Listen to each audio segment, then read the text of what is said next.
Terima kasih Anda masih bersama dengan kami. Bagi Anda yang baru saja bergabung, kami hadirkan kembali 3 berita utama hari ini.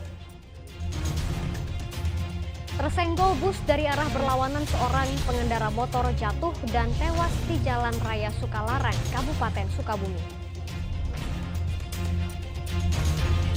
2 orang jemaah haji asal Kota Banjar batal berangkat ke Tanah Suci karena meninggal dunia. Penjualan hewan kurban di Pantura Subang meningkat, harga jual pun ikut mengalami kenaikan.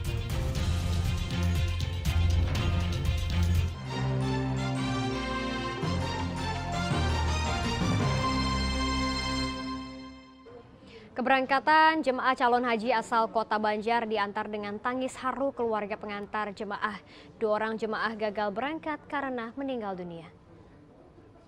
Naik bis sekali lagi kepada 187 orang jemaah haji kloter 35 asal Kota Banjar hari Selasa lalu diberangkatkan ke embarkasi Bekasi untuk diterbangkan Rabu pagi ke Madinah. Jemaah yang berangkat terdiri dari 177 orang calon jemaah, 3 pembimbing, dan 7 petugas haji. Selain itu ada tambahan 28 orang jemaah yang akan diberangkatkan pada kloter 72 yang berasal dari cadangan setelah adanya tambahan kuota. Namun dari calon jamaah yang tergabung dalam kloter 35, 2 jamaah gagal berangkat karena meninggal dunia. Iya, memang ada penambahan sebanyak 28 ini dari cadangan karena ada penambahan kuota. Kota Banjar ada 28 orang, tapi yang 28 orang ini tidak bisa bareng dengan kloter 35, nanti akan diberangkatkan dengan kloter 72 tanggal 20 Juni. Calon jemaah haji yang meninggal kemarin dari ASN benar? Ada calon jemaah haji yang harusnya berangkat tapi beliau dipanggil oleh Allah Subhanahu wa taala sebanyak 2 orang. 2 jemaah yang meninggal dunia tahun ini rencananya akan digantikan oleh ahli waris keduanya dan akan diberangkatkan pada musim haji tahun depan. Eko Setiabudi melaporkan dari Kota Banjar. Penjualan hewan kurban di Pantura Subang mulai meningkat. Seiring adanya peningkatan penjualan, harga sapi maupun kambing juga mengalami kenaikan.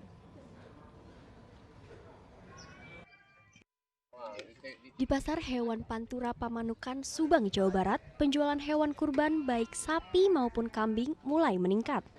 Rata-rata sapi yang dijual berada di kisaran harga antara 20 hingga 25 juta rupiah. Sementara harga kambing antara 2,5 juta hingga 4,5 juta rupiah per ekor. Dibanding tahun sebelumnya, untuk harga sapi dengan ukuran yang sama naik antara 3 hingga 5 juta rupiah per ekor dari harga sebelumnya. Sedang untuk kambing juga naik antara 500.000 hingga 1 juta rupiah per ekor.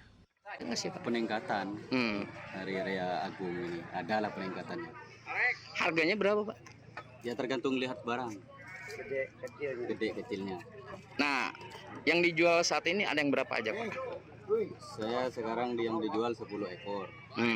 Per ekornya berapa itu? Ada yang 19, ada yang 24, campur-campur. Alhamdulillah udah mulai, sekarang udah mulai berjalan.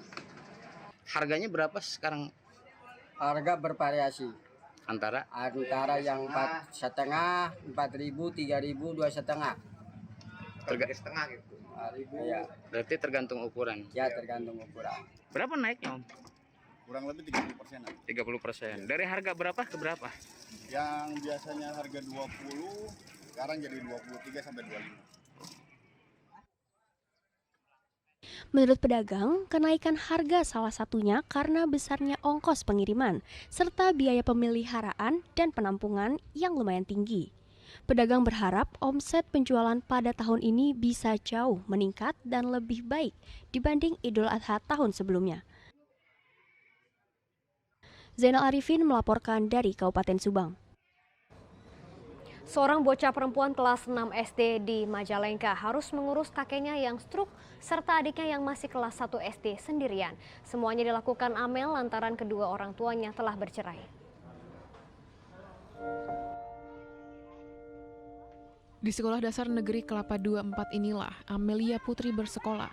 Bocah 13 tahun yang masih duduk di kelas 6 ini menjadi viral di Kabupaten Majalengka lantaran kisah hidupnya yang harus merawat kakek serta adiknya.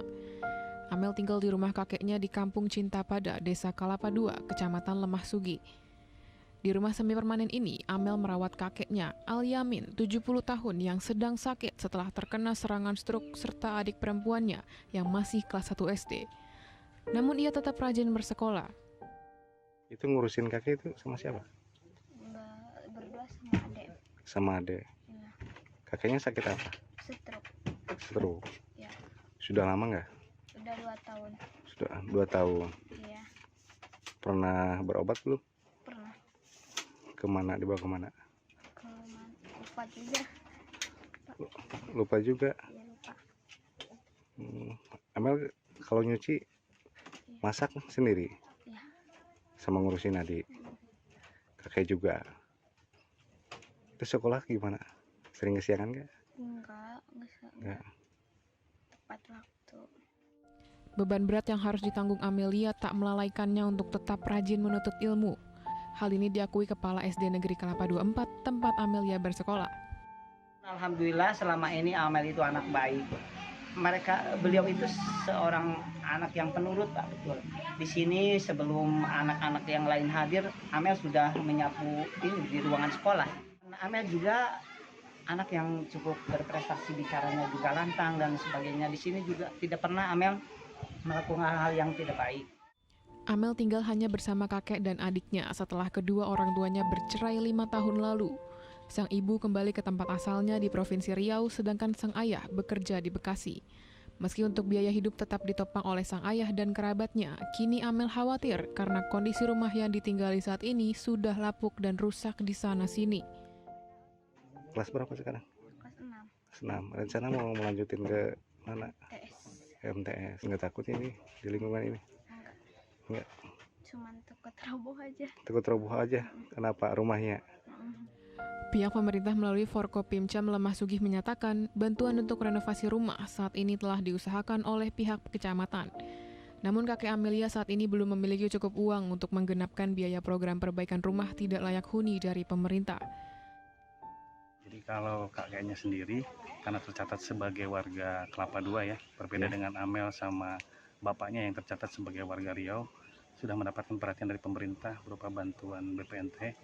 Kemudian juga kaitan dengan program Rutilahu juga sudah ditawarkan mulai tahun 2019, 20 dan 2022.